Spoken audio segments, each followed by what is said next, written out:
The ruins of a castle were shown under a dark red sky as Rage began to sing, accompanied by his usual ominous music. When the world is full of wyverns, the legend is revived, meat is eaten, bone is crunched and blood is sucked up dry. He burns the earth and melts through iron. He boils the rivers and mows down trees. He awakens the winds and inferno. He is called Fatalis. The wyvern of destiny. He is called Fatalis. The wyvern of destruction. Call for help, run for your lives, and don't forget to pray to the skies. He is called Fatalis. The wyvern of destiny. He is called Fatalis. The wyvern of destruction. Fatalis, Fatalis, heaven and earth are yours. Fatalis, Fatalis, heaven and earth are yours. Rage sang the folk song as a long-bodied black dragon flew into the courtyard of the castle, landing and letting out a terrifying roar as intense, epic and yet haunting choir music was heard. Many of them were creeped out by the dark visuals, which wasn't helped by the ominous music and especially the folk song. Who makes a song like that? John said fearfully. Yeah. I'm really not liking this. Coco agreed. Then, they finally saw the beast and it was as if a tidal wave of dread and fear washed over them, like their primitive instincts are alerting them to an impending doom. Even through the screen, my animal side is telling me to run away. Blake said fearfully. It's like staring at an army of Grimm, so big, you can't see anything else in the distance. Delvet added in horror. That thing's not a monster, it's an abomination. Some kind of evil force of nature. I don't know why I feel like that, but I do. And the music only confirms it. Ilya said. Even the bravest and most battle-hardened of the group, the Illuminati, Winter, Hazel, Cinder and Adam, could tell at a glance that this monster was not to be taken lightly. I faced Salem a number of times, but never once did I feel the same sense of dread from her that I feel from this beast. Ashvin admitted. I doubt even she could contain her fear from that beast. And she's immortal. Hazel agreed. The creature then launched an enormous fireball from its mouth that traveled great distances. That then was a folk song known throughout all the land, telling, prophesizing the second coming of Fatalis, the legend of the Black Dragon. And when he rises once more, well, it will be for real seas, because the world will be purged in flames and he will sit atop the ashes. All living things fear him. Unchallenged, unequaled, unstoppable. There is no monster greater than Fatalis. Rage spoke ominously as Alia was seen sneaking by the dragon. So, I'd rather not be on his bad side, by not giving him his own lore video. I've touched on him before very briefly, but there is so much to get into here. He whispered fearfully as the mighty dragon discovered Alia was bitten in the back as she attempted to run from the beast. And Rage's telling of the monster's prophecy didn't put anyone's nerves at ease neither. We may very well have to send Atlas' entire military might against such a beast. Winter said, horrified. Yeah. An ancient civilization tried that once. It did not work. Razara said. Is there really no monster that can stand up to a Fatalis? Not even Dalamadur? Crow asked. People have their theories that they may be able to take on Fatalis and win, but it's like 4 out of 10, Fatalis would still win more times than not. Katana explained. Okay, that's just not fair. Roman said, deeply unnerved that a snake that is a few miles long couldn't even beat this beast. Thankfully, however, the huntress managed to recover and climbed a set of nearby stairs and got on a ballista to fire at the beast. And I know this has all started fairly heavy. So first, exclusive footage of Fatalis stepping on a Lego. Rage stated as Alia managed to fire a giant bolt with rope attached to bind the beast, sending it to the ground. Suddenly, it cut away to an image of Fatalis standing around, before a Lego descended right in front of it. An alarming noise was then heard, before the beast let out a scream of pain from stepping on the infamously painful toy. Fortunately, the mood was lightened by the stepping on a Lego bit. A few of them couldn't help but wince at this themselves, however. Ooh. Yeah. I definitely know what that feels like, Coco said. Having two younger brothers meant she was regularly scanning the floor of her home as she made her way through her house, lest she feel the pain of a Lego in her foot. That's the one thing I do not regret about being an orphan, is that Nora did not have those evil toys. Ren said. I could never walk into Yang's room when she was little because of those things. I would swear it was Crow's bad luck, but it even happened when he wasn't there. More often when he wasn't there, actually. Summer groaned as Yang looked away with a blush. Fatalis then crashed to the ground and struggled against the binders, restraining it as Alia ran into attack. Fatalis then is a creature of legend, though this legend is very real. But before we learn his role in the history of the world, of which he plays one of vital importance, let's first understand the Fatalis himself. After all, we're only here for his body. Rage said, the image of a very obese man, saying body along with him. Classified as a first-class dangerous monster. A black dragon, of which there are only a handful. They stand at the epitome of nature's wrath, and Fatalis stands at the pinnacle of even this ungodly coalition. The host explained as Alia climbed up a pillar to avoid the monster's attacks, before jumping off and getting a few hits in. Then, the group was quite surprised to hear Fatalis surpassed all other black dragons. You mean not even Amaryllis can stand up to Fatalis? Glinda asked as Summer hugged her Elatrian, fearing what would happen if it ran into Fatalis. Sadly, even my power cannot match up to the beast. I could perhaps challenge him, but I would be a fool if I expected to win. The dragon informed her bond. Man, they stay so quiet, sometimes I forget your monsters are still here watching with you. Teko admitted. But it's still a monster. Still an animal. It has to have some kind of weakness. Everything has a weakness, Adam said, even thought his faunus instincts were beating his brain telling him to run. What about Dire Miralis? Isn't it basically a rock version of Fatalis? Nora asked.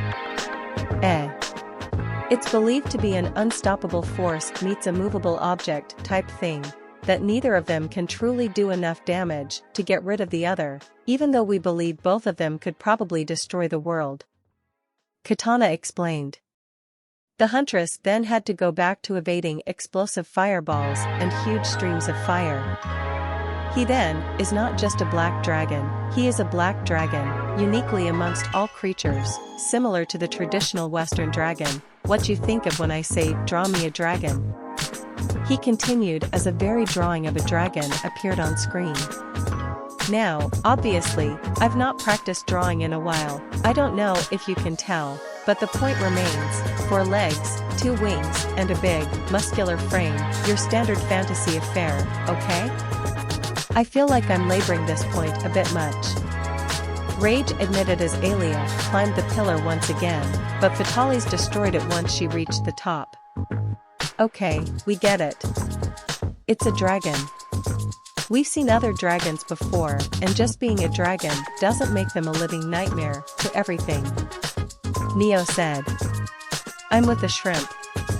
If just being a dragon made you that dangerous, all the other elder dragons would be on that level.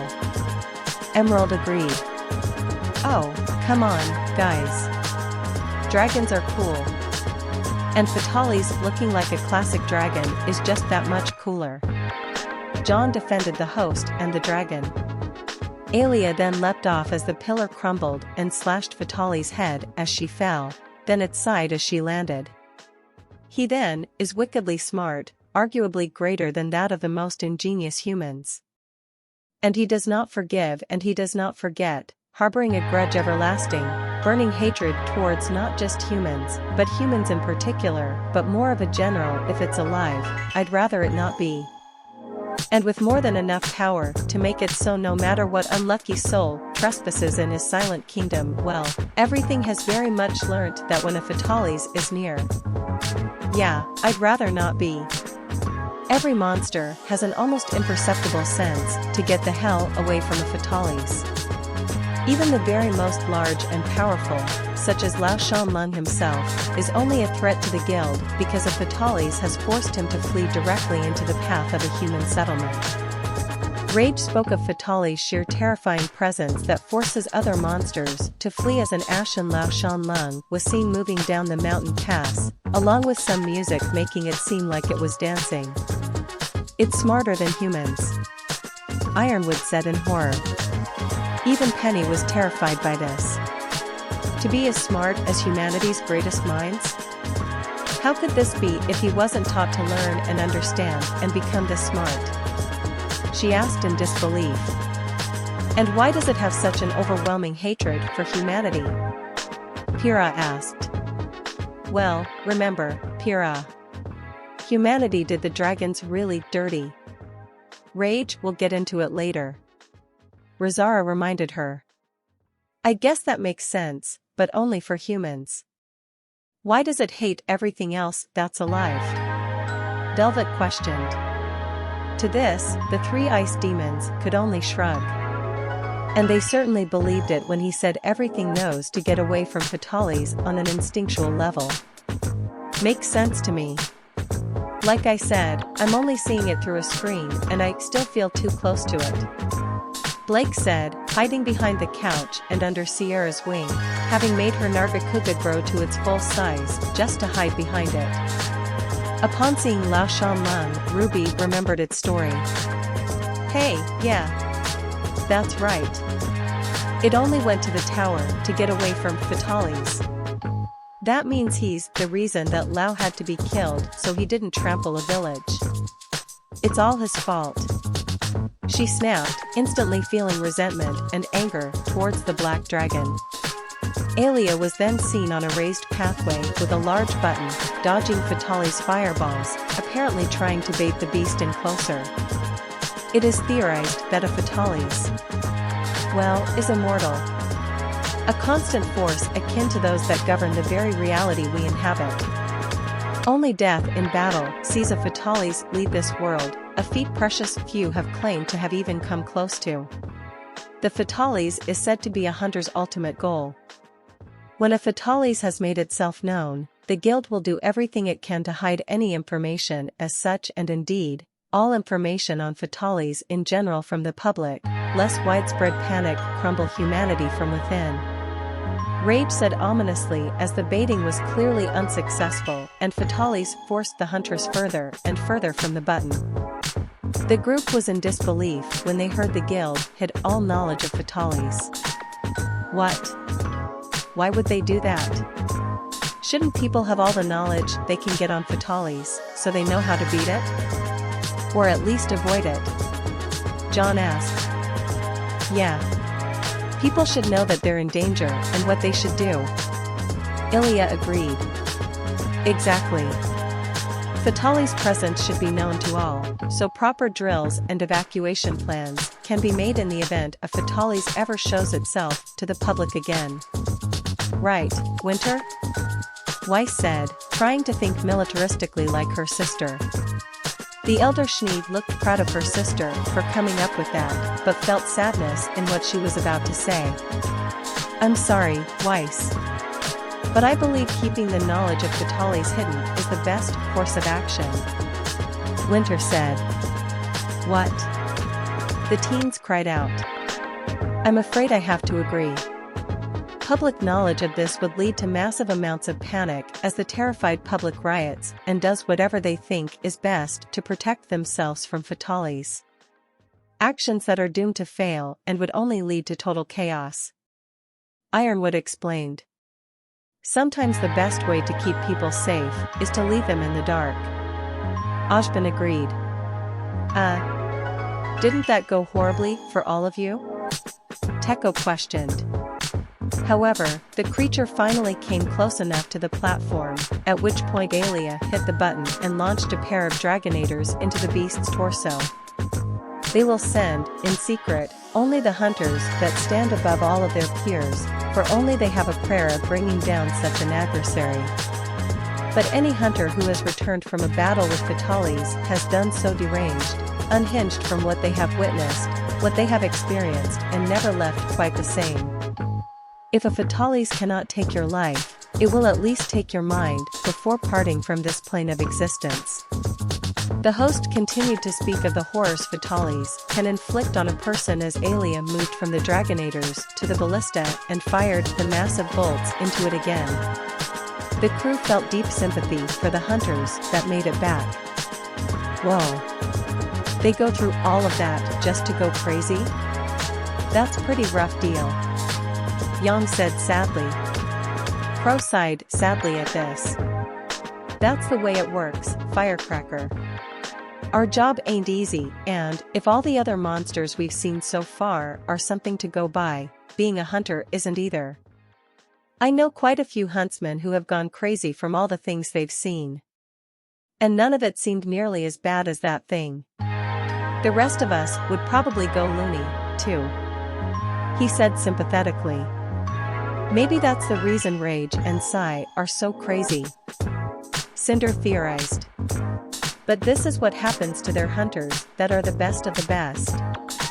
Imagine if an unlucky group of young hunters simply stumbles upon one. Glinda said worriedly. Then we wouldn't hear about it, because those hunters wouldn't make it back. Rizara said bluntly, leaving everyone very disturbed how easily she was able to dismiss such a dark scenario. The huntress had to quickly abandon the heavy artillery, however, to avoid another giant fireball. Those that escape even that twisted fate can forge the armor of Fatalis. Which, by the way, doesn't look all that for such. I mean, come on. Really? Rage explained, before showing the two different versions of Fatalis' armor, both of which looked incredibly menacing. Many of them were intimidated by the armor, but also quite impressed by it. I don't know, that armor looks pretty fancy to me. I bet it'd fetch a nice price. Neo said, high-fiving Roman. I wouldn't mind wearing it into battle myself. I doubt a Grimm's claws could get through very easily. Pyrrha said, looking at the armor with clear intrigue. Suddenly, the video was paused. All three ice demons then appeared in front of the screen. No. No one is wearing that armor. They all cried out. Everyone was shocked at this sudden outbursts from the hostesses, and many were skeptical about their claim. Why not?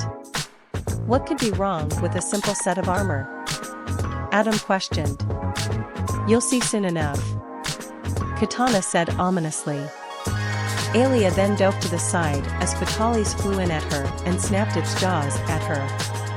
And when wearing it, well, there is evidence, then, that even death's doors cannot hold this mighty dragon. For it will start to grow, the armor fusing to the wearer, growing over him, encasing him in a ghastly cocoon before the hunter mysteriously disappears and a new Fatalis is reborn, given life by the very hunter that once slew it. Rage continued to speak ominously as Alia leapt down and started fighting the monster properly with her sword.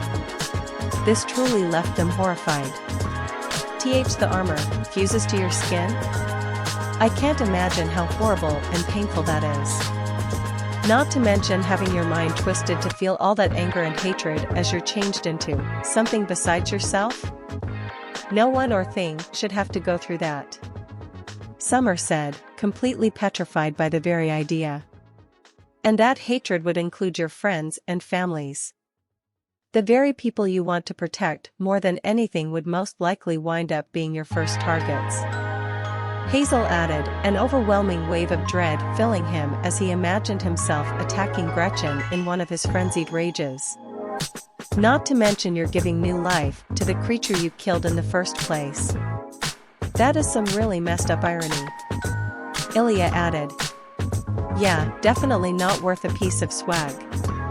Not even if it's the best armor in the world. Roman agreed. Ruby shivered, cuddling close to her family and Cinder. I don't think I want to know any more about Fatalis, she said. Penny shivered as well, but put on a brave face. It is difficult to watch, but knowledge is power, Ruby. This information could prove vital. We must keep watching, Penny said. Slowly, but surely, everyone began to calm down, thanks to the gynoid's words. After they get over their shock, Nora has this intrigued look on her face. So if I wore Fatalis' armor, I would become one too? She asked. Yes? Teko confirmed unsurely, wondering where the Valkyrie girl was going with this. Then, Nora's intrigued look morphed into a sinister grin, and she got a crazed look in her eyes that Tyrion would approve of.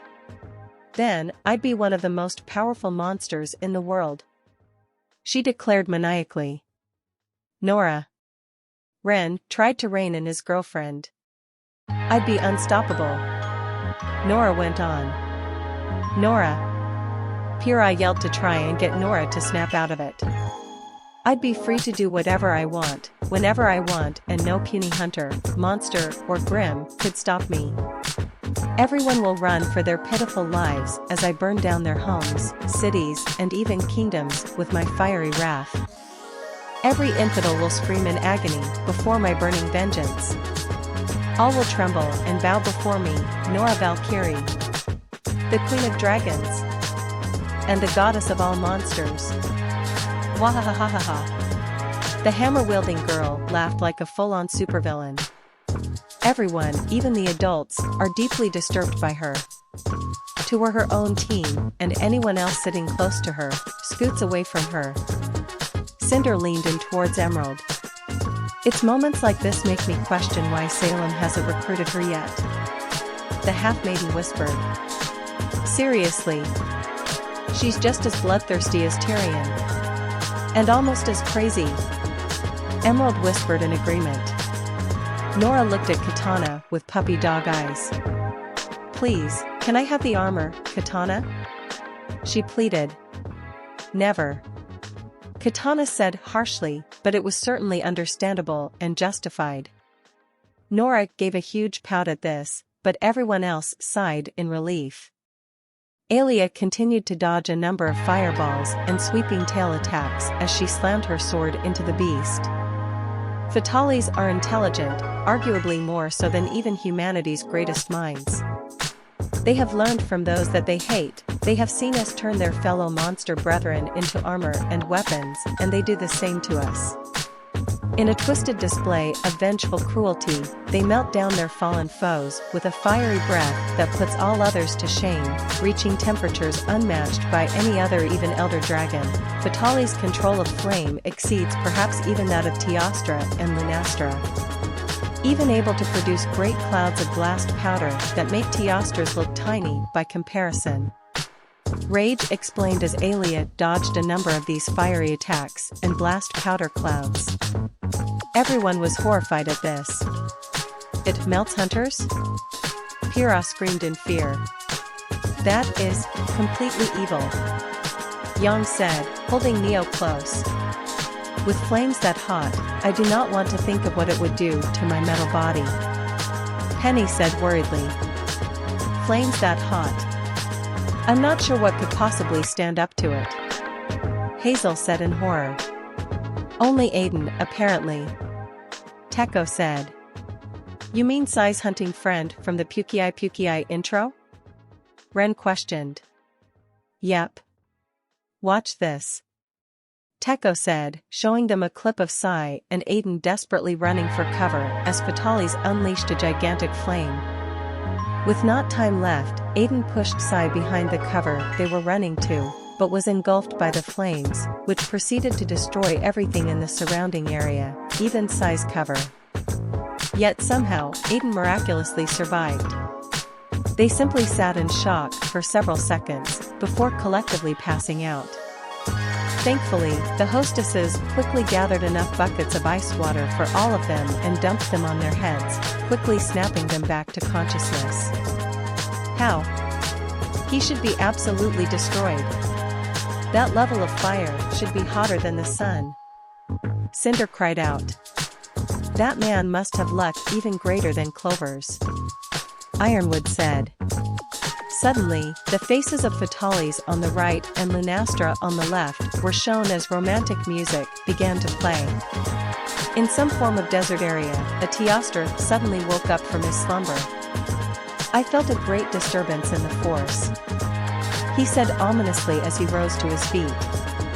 That monster doesn't deserve a partner like you, Luna, Cinder said, snuggling her Lunastra, disgusted at the idea of the black dragon making a move on her monster. I would never stoop down to that monstrosity's level. His power of fire is impressive, but the devastation their breed causes to our world is unforgivable. Luna growled. I mean, how would that even work? Fatalis hates all life, so, wouldn't he just try to eat any Lunastra that approached him? Coco questioned.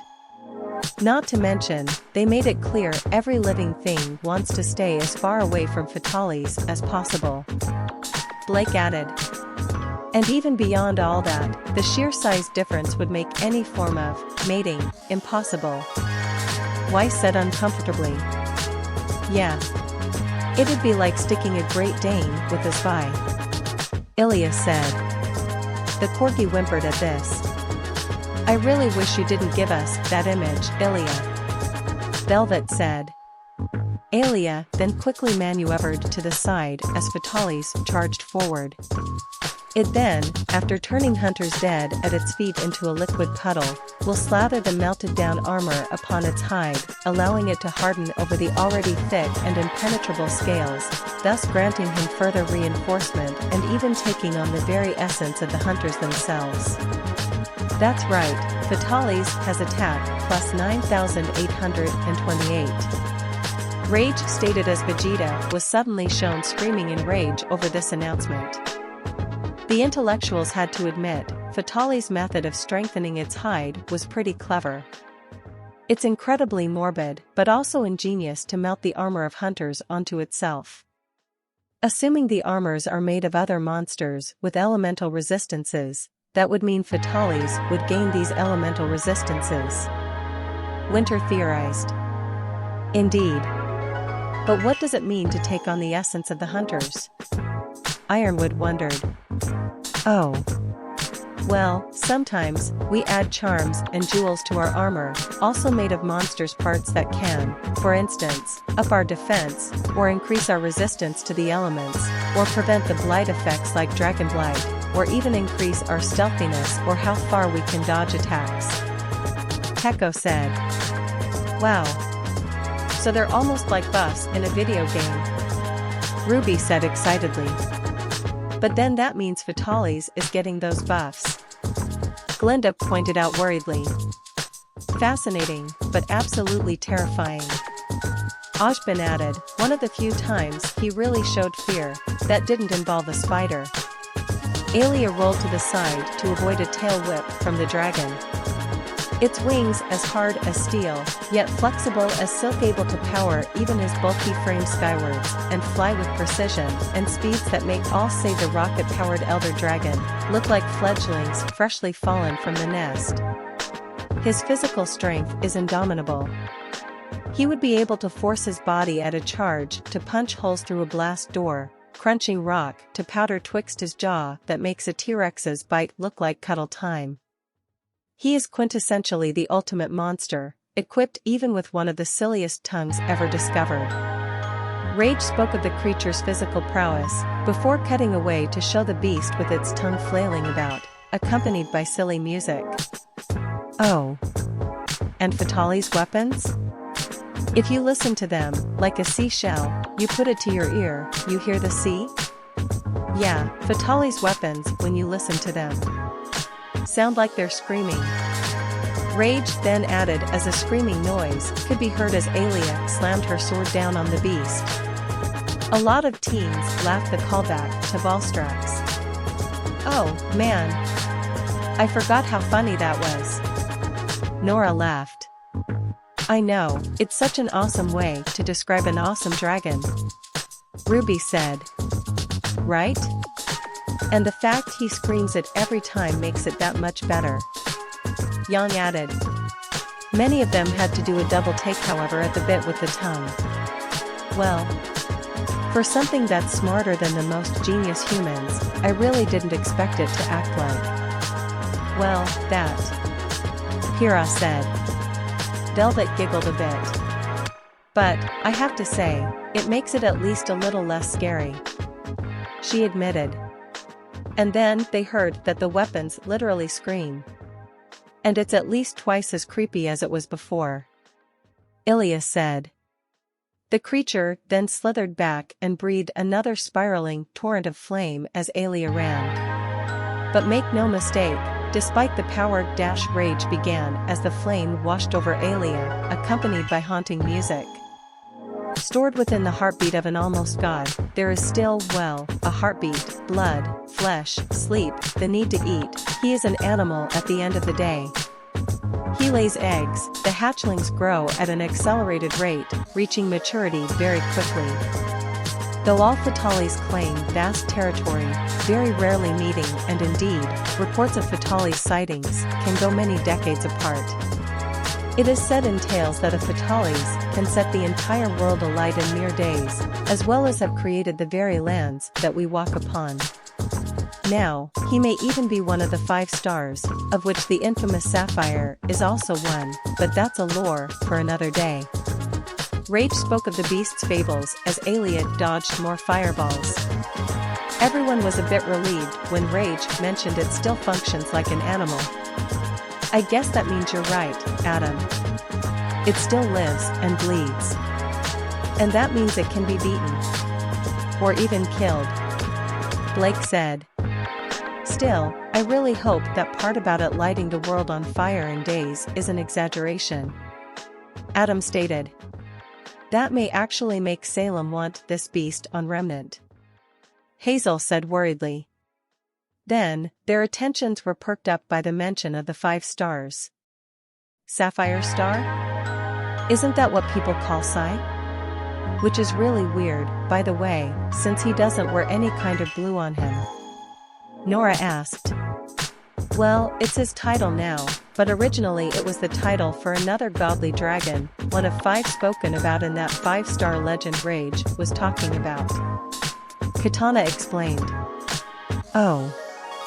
Why do they call Sai that, then? Roman asked. Because he killed that dragon. Or, one of them, anyway. Katana explained. But then that means there are other legendary elder dragons that make up these stars? Glinda asked, to which Katana simply nodded. Oh, lovely. Weiss grumbled. Alia then ran up to the beast, dodging fireballs along the way and attacking again. For now then, Fatalis' place in history, a creature as we've seen, of unparalleled fury and anger, but where did it stem? Well, the Great Dragon War. The ancient civilization, mighty with technology far and advanced of our own, the inventors of the likes of the switch axe and charge blade. Well, this civilization used the monsters as mere tools, hunting them en masse, slaughtering them for parts to fuel their industrial efforts and indeed, setting to work taming, breeding and altogether mastering nature around them. Now, the elder dragons were not a fan of this, not one bit. Especially when they kind of killed, like, hundreds of them just to build one pretty little tower out of their bodies. Rage explained uncomfortably, before showing the image of a giant tower that reached above the clouds. Everyone winced as they remembered the tower and how the ancient civilization abused their power. Oh, yeah. I can kind of see why Fatalis is so pissed now. Makes sense. Coco said. I'd even call it justified. What could they possibly need that required such levels of murder of innocent creatures? Adam agreed.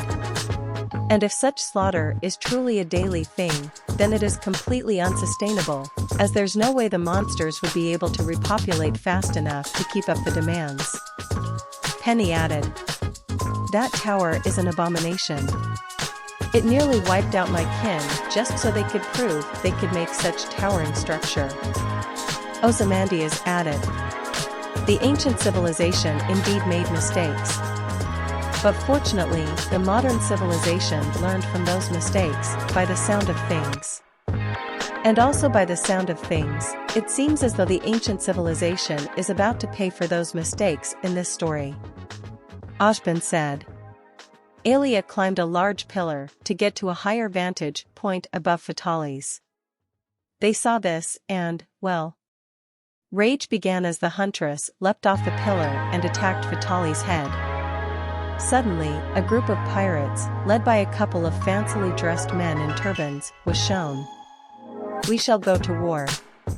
The man in front spoke with a very high-pitched voice, the men around him cheering in agreement as another pirate was shown with Fatalis' head superimposed over his own. Goofy voice aside, good for you guys. Show those snobs not to mess with nature. Summer cheered. You can't seriously be condoning this monster wiping out a civilization. Winter said, looking at the Rose matriarch. Hey, if they're bad enough to make Atlas snobs seem like reasonable people, I say they had it coming. Crow agreed with his partner. Alia successfully struck Fatalis in the head, but was knocked back when the monster continued its forward charge. And thus, the most brutal and bloody conflict ever recorded began. It's never sure what quite happened, but it involved the equal dragon weapon, which I've talked about before. Rage said as the mechanical monstrosity was shown. But at the end, both the elder dragons were almost extinct and the civilization crumbled to ruin. But one important factor, one defining bullet point, was the intervention of Fatalis.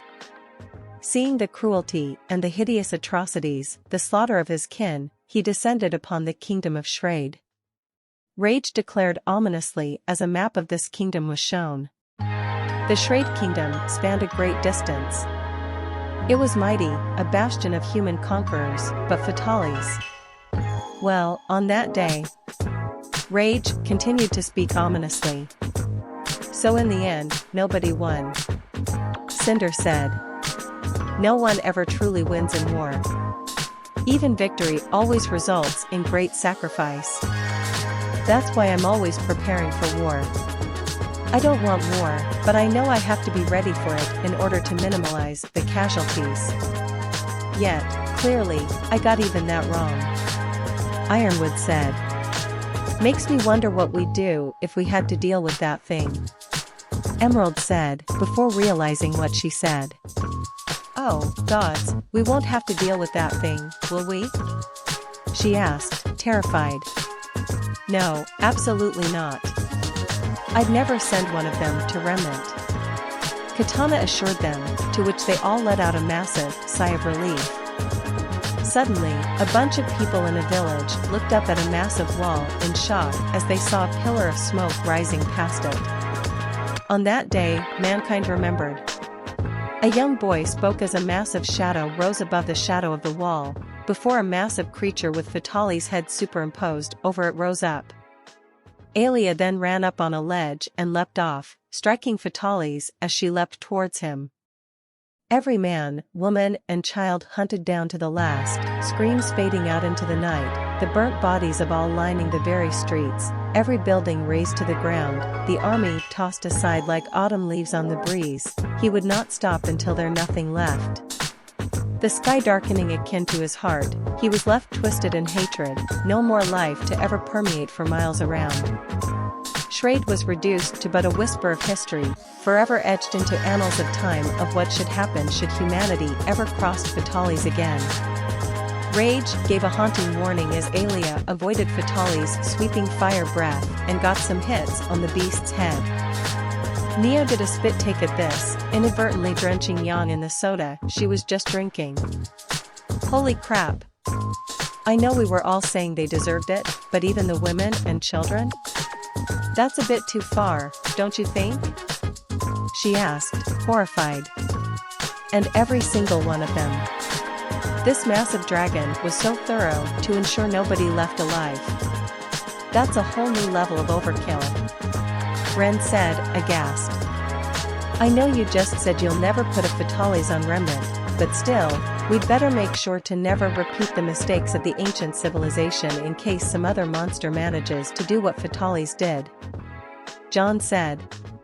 But if doing all this is what left Fatalis so hateful and twisted, what was he like before all of this? Ruby couldn't help but wonder. Well, I'm afraid we'll never know. Katana said. So, can we do something about this? Yang asked, gesturing to herself and the fact her clothes were soaked. Oh, right. Katana said, looking to her daughters, who nodded and snapped their fingers to create a door to their room. You can go in there and borrow clothes from our dresser. Teko said. But stay out of the closet. Razara warned. Fine. Geez. Yang said. She quickly entered the room and gathered some clothes from a black dresser she assumed belonged to Razara, before noticing the closet. I wonder what she doesn't want me to see in there. Maybe I could get some good blackmail material for when those two come to Beacon. She said, making her way to the closet. However, no sooner than she opened it did she open the quite sizable closet did she see the suits of black, scaly armor with eyes on them that looked like jewels. They weren't the same as the ones from the video, but she could still tell. It was Fatalis' armor. What the actual fuck? She screamed. Out in the viewing room, everyone heard Yang screamed and rushed in, except for Katana's daughters, who shared a worried look. You think she saw them? Teko asked. She totally saw them. Razara said, the two of them following the group, knowing they'd hear their mother shout for them soon enough. Everyone reached the room quickly and hurried to the blonde brawler. Yang, what's wrong? Summer asked. Yang said nothing and simply pointed to the two suits of armor, everyone instantly as shocked as Yang was. You two have sets of Fatalis' armor? Ashbin asked in disbelief. The girls gulped fearfully at this and simply looked away, the lack of an answer saying all they needed to know. How could you two be so irresponsible? Surely you know how dangerous that armor must be. Glinda snapped. We're demons. We can resist the affects. Teko said fearfully. Did you know that beforehand? Wearing those suits put you and everyone around you in danger. And if you had brought those to Beacon, you would have brought the dangers of a Fatalis to Remnant. Ironwood added. The girls only backed away at this, before bumping into something. Turning around, that something was revealed to be their mother, in her full demon form. As soon as this video is finished, we're going to destroy those armor sets. And then I promise you girls, you will not be sitting comfortably until these guys are all back on Remnant. She told her daughters, who gulped and held each other in fear. After a few moments, Nora slid up beside Katana. So, does that mean I can have the armor, since Teko and Razara aren't allowed to have them anymore? She asked hopefully. However, Katana only gave her a deadpan stare, as if to tell her, what do you think? The hammer wielder simply went back to sulking at this. After a moment, Katana returned to her human form and sighed. Let's go, there's still more to Fatalis than what you've just seen. She told them. Alia then ran as Fatalis charged after her, snapping its jaws at her. And so, Fatalis remained at the site of this slaughter. Until many years later, he was discovered again. And foolishly, a band of confident hunters took up arms against him. And this is where fate diverges. A group of hunters successfully managed to repel the Fatalis, forcing it to flee the kingdom in what would be one of the most venerated and revered victories ever since the return of the hunting ways and humanity's second rise. This Fatalis, forced away, would settle later in a volcano.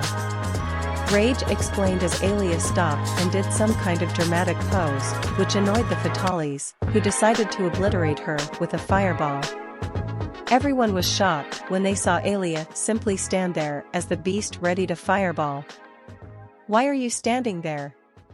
Run! Blake cried out. Rest in peace, Nora said, lowering her head. Nora! Ren scolded. I mean, she's not wrong. Who do you expect to walk away from a fireball that's probably as hot as the sun? Summer said. Suddenly, the Huntress was seen again in the aforementioned volcano, for which the group breathed a sigh of relief.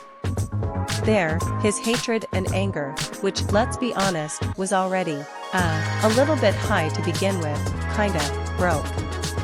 Rage said nervously as Alia looked down over the ledge into a fiery cloud of death. Suddenly, Vegeta was shown again, looking absolutely furious, to the point he apparently broke a blood vessel, staining his right eye red. No, he said furiously as he glared at whatever made him so enraged. Teko shuddered at seeing that clip of her father's eyes in such a state. I hate that clip, she whined.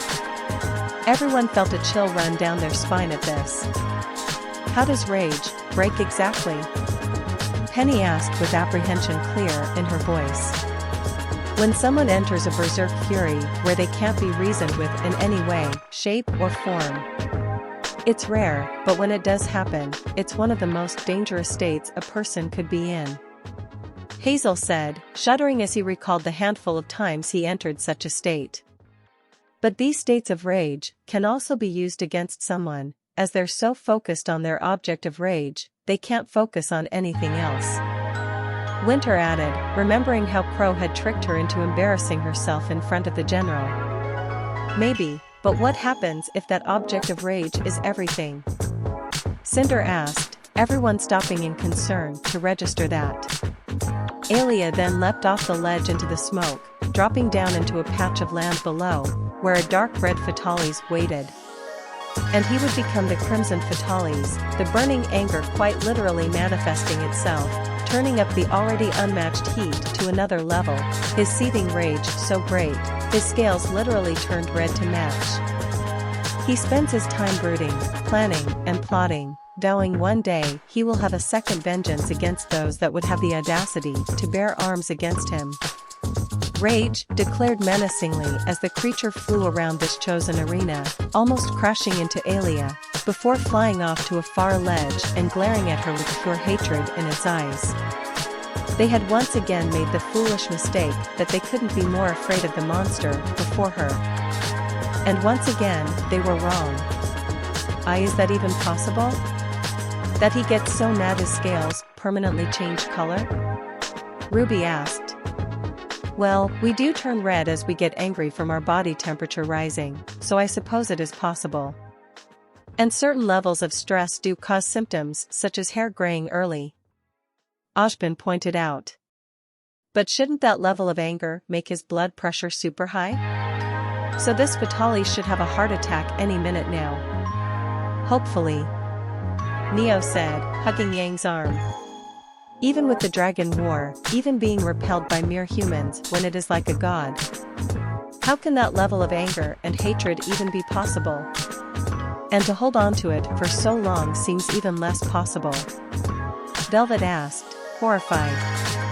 Vel, I think we can all agree that this thing is the impossible.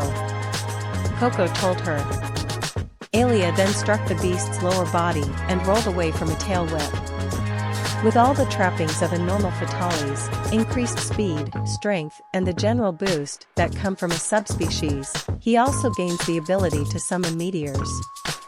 Now, these are from space. How he calls them down. I don't know, what do you want from me here, okay? It's a bit out there, for my sensible understandings, but it is pretty damn badass, I'm not gonna lie. And from what is basically Monster God, I'll accept it. What else can you do at that point, really? Rage asked as the creature roared to the sky and, indeed, fiery meteors began to rain down from the sky, which Alia desperately had to avoid. Oh, come on. That is just not fair. John complained. That can't be possible. How would it even know there are meteors in space it could pull down?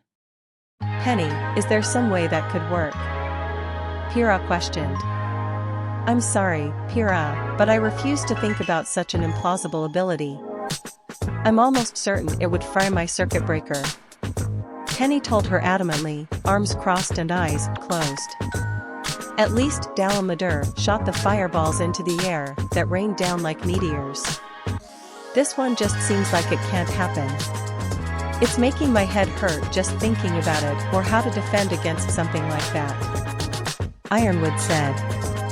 To save everyone's brains here, let's just stick with the answer that it's Monster God. Emerald suggested, to which everyone agreed. Aelia Dove threw Crimson Fatalis' spiral of flame and slashed the beast across the face.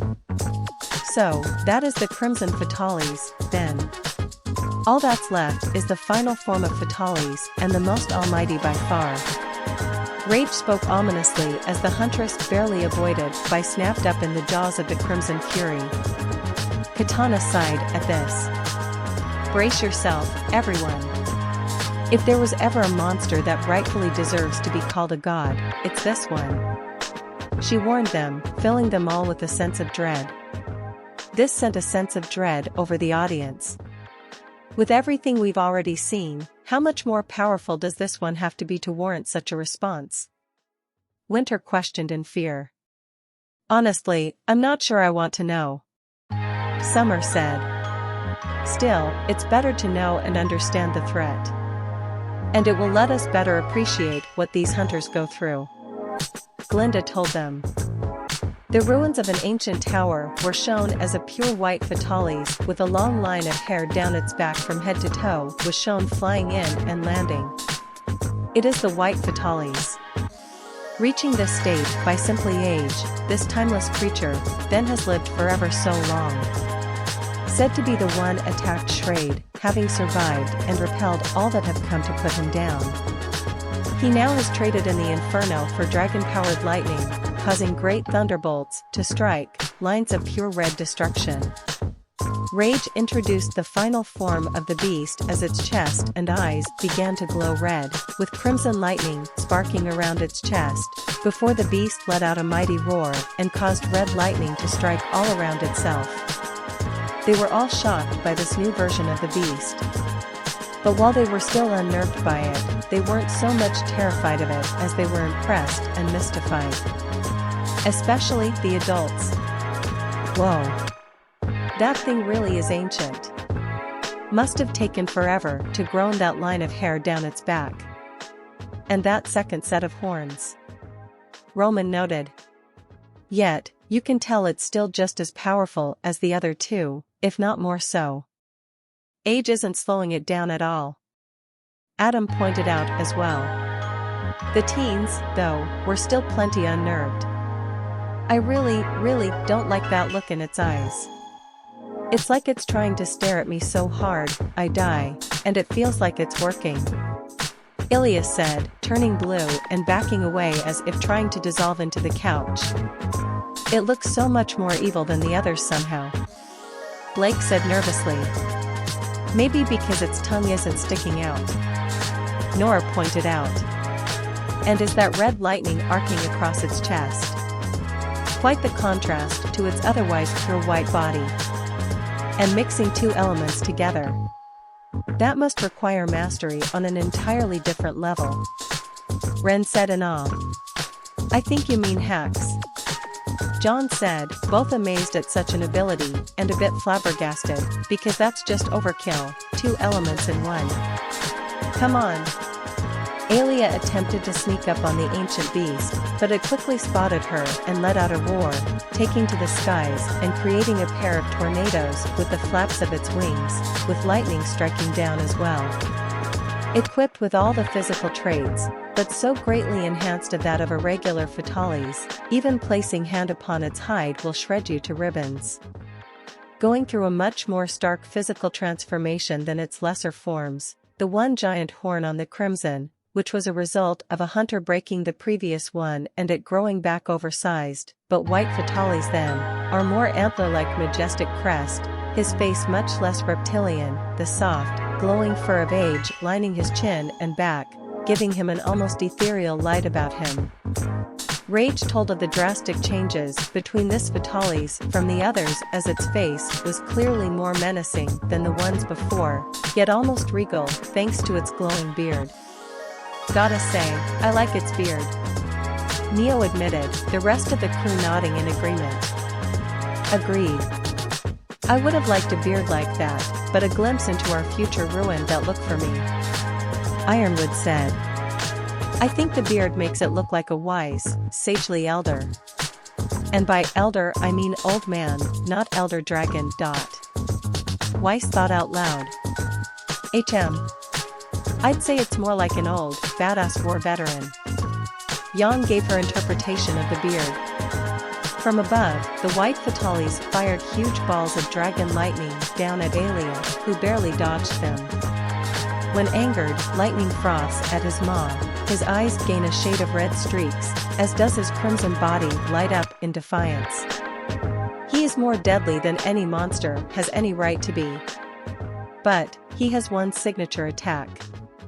Combining then, his dragon element with the largest and most potent thunder organ of all monsters, he will fly high into the air and rain down the apocalypse.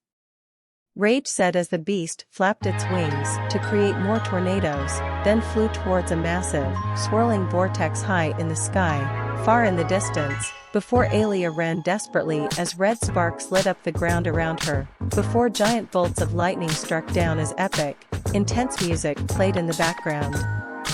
Everyone's jaw hit the floor as they saw the display before them. The epic music. The lightning storm. The tornadoes.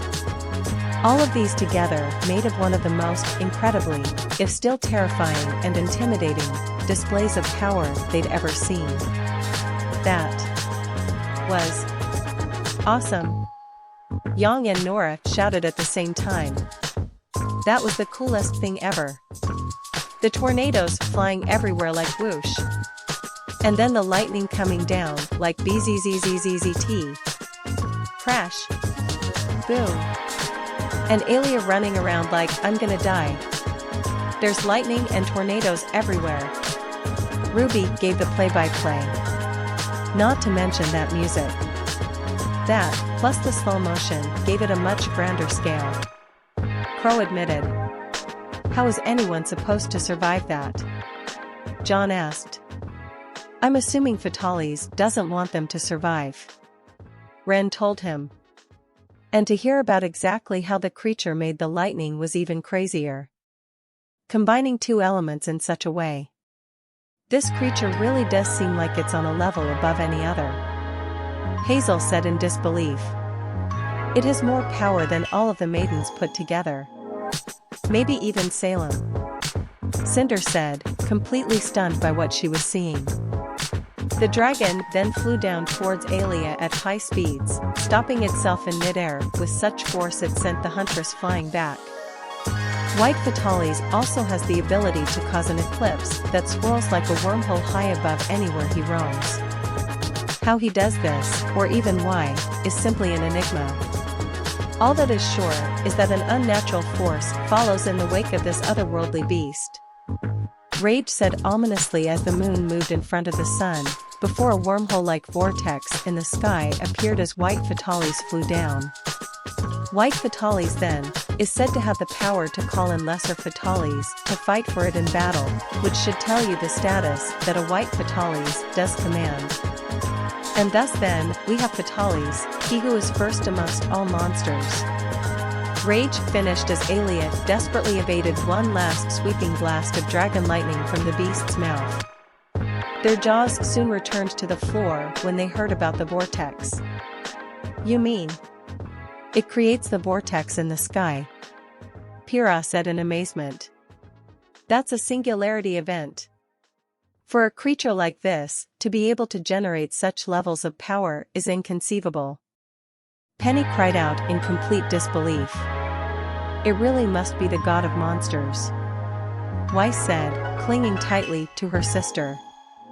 "I wish I could say I didn't believe it or that it didn't happen, but we've literally seen it right before our eyes." Glinda lamented. Your universe truly is full of mystery and wonder. For such a creature to exist and be roughly on the same level as the gods of our world is something I never could have anticipated. RWBY said. And the fact it can call in other Fatalis to help it is the absolute last thing anyone needs. Neo said. But that vortex, singularity, thing, it isn't like a wormhole or something like that which could allow Fatalis to show up in a different world, right? Like white Fatalis couldn't make a portal like that and wind up on Remnant, right? Coco asked, everyone becoming worried at that prospect. No one knows. All three hostesses declared ominously. But now, well, I think you all know what comes next. Katana said. That creature must never be allowed on Remnant. It would cause more damage than Salem or the Grimm could hope to achieve. RWBY said. Exactly. If only the absolute best huntsman can take on Fatalis and even they almost never return, we would lose some of humanity's most reliable, capable, and stalwart defenders. And even if they did return, they'd be mentally damaged and useless for field work. We couldn't handle such levels of loss. Glinda added. Especially if one decides to try and test if they really can raise the world in a day or so. Ironwood also pointed out. And then, even if someone does manage to take it out, we'd have to make sure no one tried to make armor out of it, or else we'd lose a great hunter and have another Fatalis. Winter threw in as well. I still just can't believe that a creature could have that much rage inside it. Yes, the ancient civilization was evil and did terrible things, but your newer civilization seems a lot better. You can't blame someone now for what the people hundreds of years before their time. Blake added. With that in mind, it makes me wonder. What would they think of Remnant? Adam asked. On one hand, we currently don't have any wyverns on Remnant that are being mistreated or used for ill-gotten gain, so Fatalis wouldn't feel like we've abused his kin. Hira pointed out. But on the other hand, there are still the Faunus. With our animal traits, it may view us in a similar light, so it could still think we should be wiped out. Ilya countered. You both seem to forget Fatalis hates all life, not just humans, even if it has a particular grudge against us. Hazel reminded everyone. So, yeah. We'd be dead. Coco said. Yeah, but we wouldn't go down without a fight. And we'd go out in the blaze of glory. Jan declared.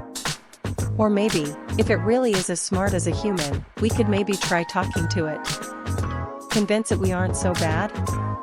Velvet suggested hopefully.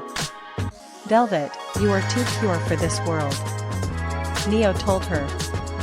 Just because it's as smart as a human doesn't mean it has all the same feelings as us. Salem is a genius, but she's as cold and unfeeling as they come. Summer reminded everyone. Ruby had her hair over her eyes. All three Fatalis are super scary. That huge fire breath that the normal one did and hurt-sized friend was huge and hot and scary, then how angry Crimson Fatalis is just seems like it shouldn't happen, which makes it that much more disturbing. And if White Fatalis really is the one who destroyed Shrade and did everything Rage said it did, then it's literally written into history on how scary it is. She began, trembling a bit, before she suddenly lifted her head and looked super excited. They're all so cool, though. Regular old Fatalis fire is super awesome. It was like it was shooting out an ocean of fire from its mouth. And the Crimson Fatalis pulling meteors out of space is the coolest thing ever. And White Fatalis was like the ultimate final boss, opening a wormhole and changing the entire area you fight it in. The Rose Girl completely fangirled over the ultimate monster trio. Cinder couldn't help but chuckle. Only you would find a positive way to look at this, Ruby. She said mirthfully, placing her head on top of Ruby's. Man, you guys are so lucky. You get to battle all these amazing, clever, and majestic creatures. each with different powers, abilities, and battle tactics. Ruby complained with a pout. Yeah. Nora agreed, suddenly looking mopey. Meanwhile, all we got to fight on Remnant is boring, dumb and predictable Grim, that all look exactly the same. She whined. With those points in mind, Young thought about it for a moment. Huh? When you put it like that, hunting Grim does feel hollow in comparison. She admitted. Also easier. As Grim all have the same weakness to dust. But I've deduced that a lot of the monsters we've learned about would brush off most of our weapons and would require a more different approach to subduing or slaying. Penny analyzed what they've learned from the various monsters so far. So, what's next? There's still more monsters, right? Like, just because we saw the strongest of all of them, that doesn't mean we're done, yeah? Emerald asked. Oh, yeah. Don't worry, there's still quite a few monsters you guys haven't seen yet. Katana assured them. Yes. All the students cheered. But for now, you guys have probably taken all the stress and anxiety and chaos you can take for one day, so why don't you all just take the rest of the day off, chill with each other and your monsters, then tomorrow we'll pick up fresh and restored, back to normal. Katana said, then glared at her two daughters. Besides, I have to go deal with those armor sets my daughters decided to hide from me. The Ice Demon said, glaring at her two daughters, getting up to take care of the situation, dragging the two girls along with her. Everyone gulped nervously at this, before shaking it off. Well, we should probably do what she said.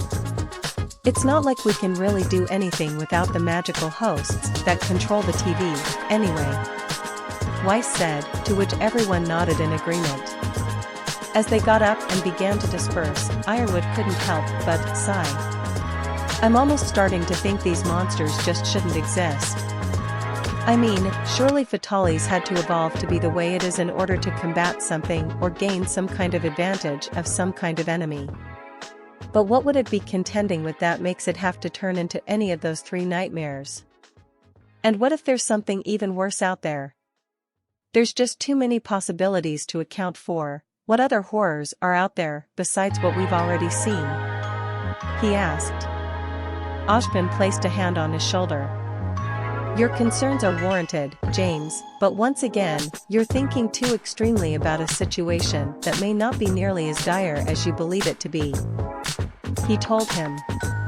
Summer smiled and nodded at this. Ashbin's right. Sure, there are plenty of monsters out there that could cause a lot of damage, but there's plenty of others that could do great things for humanity, too. She added. Yeah. I mean, look at the kids. They're playing with those monsters like they would a cat or a dog and everything's fine. Crow said, pointing at the students, with Ruby trying to get Crimson to jump and grab a roast chicken, Neo and Kin teasing Blake and Sierra with Kin's golden thread like cats with string, Nora and Sigrun sliding across Sakurai's bubble secretion like a slip and slide, then finally, Cinder and Penny peacefully taking a nap, tenderly leaned against Luna and Comet respectively. The elder dragons returned to their full size and tenderly nuzzling their companions. At the end of the day, they're all still animals, still a part of nature. And learning about them is learning more about the beauty of this, or any other world. Glinda said sagely with a smile, before the adults turned and went off with their own monsters, eager to spend more time with the fantastic new creatures they'd been blessed with.